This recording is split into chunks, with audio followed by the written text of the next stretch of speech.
কল্কি পুরাণ এবং মহাভারত অনুসারে কল্কির জন্ম হবে কলিযুগের একদম শেষের দিকে এবং সেই জন্ম হবে উত্তরপ্রদেশের মোরাদাবাদের সম্বলপুর নামক একটি গ্রাম।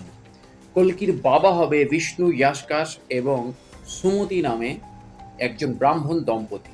এই সুমতির গর্ভেই জন্মাবে কল্কি এবং কল্কির আরও ৩ ভাই হবে, যেগুলো অন্যান্য যুগে অন্যান্য অবতারদের ক্ষেত্রে আমরা দেখেছি। তারাও কিন্তু অন্যান্য দেবতাদের অংশ, যারা ধর্ম পুনঃপ্রতিষ্ঠা করার জন্য কল্কিকে হেল্প করবে। এই অবতারের ক্ষেত্রে কল্কির কাছে একটি ঘোড়া থাকবে সাদা রঙের, সেই ঘোড়াটির নাম হচ্ছে দেবদত্ত।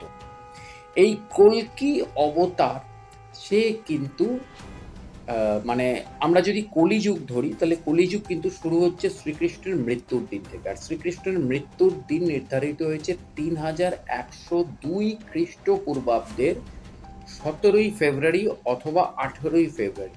17ই ফেব্রুয়ারি গভীর রাত অথবা 18ই ফেব্রুয়ারি ভোরবেলা শ্রীকৃষ্ণের মৃত্যুর একটা দিন আমরা গ্রেগরিয়ান ক্যালেন্ডার অনুযায়ী পেয়ে থাকি। কিন্তু যেটা হচ্ছে মূল বিষয়, সেটা হচ্ছে যে কলির উত্থান কিন্তু শুরু হচ্ছে সেই 18ই ফেব্রুয়ারি 3102 খ্রিস্টপূর্বাব্দ দিন থেকে। এবং যদি আমরা পুরাণ অনুসারে চলি তাহলে 4,32,000 বছর সেখানে কিন্তু কলি যুগ চলবে। কিন্তু মহাভারতের হিসেব অনুযায়ী প্রতিটি যুগকে 6,000 বছর করে ধরা হয়েছে।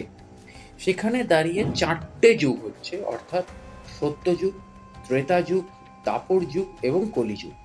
4টে যুগকে মিলিয়ে 24,000 বছরের একটা সার্কেল তৈরি হচ্ছে, যেখানে 5,000 বছর আমাদের পার হয়ে গেছে। সেখানে আমাদের কলিযুগের আর হাতে রয়েছে 1,000 বছর, যেটা শুধুমাত্র মহাভারতের মতে।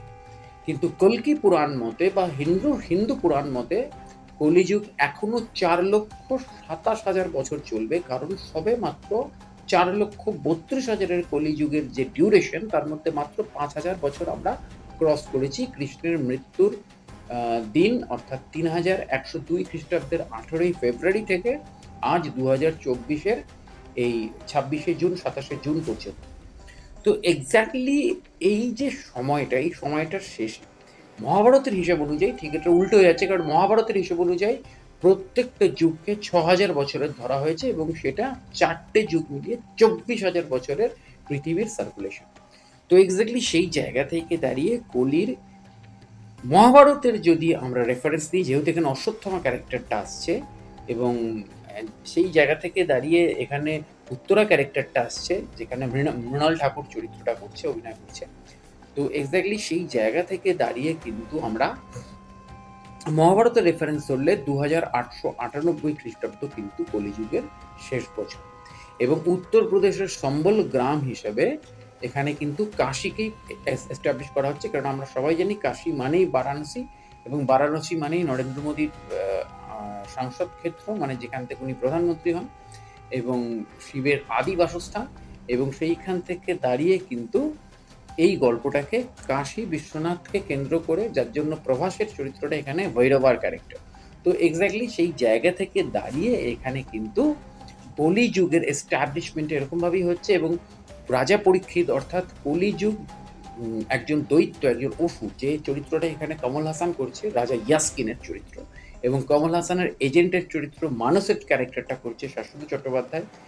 এখন বোঝা যাচ্ছে না যে রাজা ইয়াস্কিন কলি না শাশ্বত চট্টোপাধ্যায় কলি, এইটা একটা সাসপেন্স, যেটা আমরা সিনেমা দেখতে গিয়ে রিভিল করতে পারবো। তো এই কলি কিন্তু রাজা পরীক্ষিত অর্থাৎ অভিমন্যুর সন্তান পরীক্ষিতের কাছে আশ্রয় চেয়েছিল, কেননা হস্তিনাপুর ছেড়ে যখন পাণ্ডবরা, পঞ্চপাণ্ডব বিদায় নিয়েছিল শ্রীকৃষ্ণের মৃত্যুর পর, মানে শোকে পাথরে তারা যখন স্বর্গ উদ্দেশ্যে যাত্রা করেছিল 5 ভাই মিলে, রাজ্যপাট সব অভিমন্যুর ছেলের হাতে অর্থাৎ পরীক্ষিত, রাজা পরীক্ষিতের হাতে তুলে দিয়ে চলে গেছিল, তখন বিচক্ষণ পাণ্ডব এবং বিদগ্ধ অবতার শ্রীকৃষ্ণের অনুপস্থিতিতে কলি খুব মানে কি বলবো, খুব অনুপযুক্ত রাজা বলবো না, খুব মানে পাণ্ডবদের তুলনায় বা শ্রীকৃষ্ণের তুলনায় অনুপযুক্ত রাজা পরীক্ষিতের কাছে আশ্রয় চেয়েছিল, আর পরীক্ষিত এটাই ভুল করেছিল, কলিকে সে আশ্রয় দিয়ে দিয়েছিল। কিন্তু কলিকে সে আশ্রয় দিয়েছিল এমন এমন জায়গায় যেসব জায়গাগুলোতে পাপ হবে, কিন্তু কলি সেই পাপের জায়গাগুলোতে আশ্রয় নিয়ে আদপে সেই পাপের জায়গা পুরো পাপেই ভরিয়ে দিয়েছে গোটা বিশ্ব ব্রহ্মাণ্ডকে। তো এক্স্যাক্টলি সেই কলিকেই এবার ধ্বংস করতে কল্কি অবতারের জন্ম হবে, যেটা কল্কি পুরাণ এবং মহাভারতে দু জায়গাতেই লিপিবদ্ধ হয়ে রয়েছে। তো এই হচ্ছে কল্কির কাহিনী।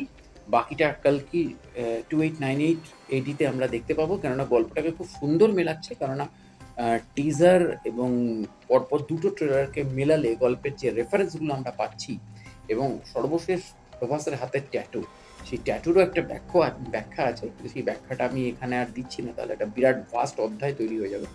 তো এক্স্যাক্টলি একটা মানে অদ্ভুত ছবি হতে যাচ্ছে, ভারতীয় মাইথোলজিক্যাল থ্রিলার জনারের। এবং আমার মনে হয় যে এই ধরনের ডেস্টোপিয়ান ফিল্ম বা অ্যাপোকালিপটাস ফিল্ম কি, এটা নিয়ে আমি আরেকটা ভিডিওতে আসছি। তো এক্স্যাক্টলি এই ধরনের পিয়ান ফিল্ম আমাদের ইন্ডিয়াতে প্রথমবার হচ্ছে। তো এক্স্যাক্টলি সেই জায়গা থেকে দাঁড়িয়ে কালকি 2898 এডি is a very very very special movie. তো চলুন দেখা হচ্ছে পরের ভিডিওতে। অবশ্যই আমার চ্যানেলটি সাবস্ক্রাইব করে বেল আইকনের অল নোটিফিকেশনটা অন করে জুড়ে থাকুন। নমস্কার।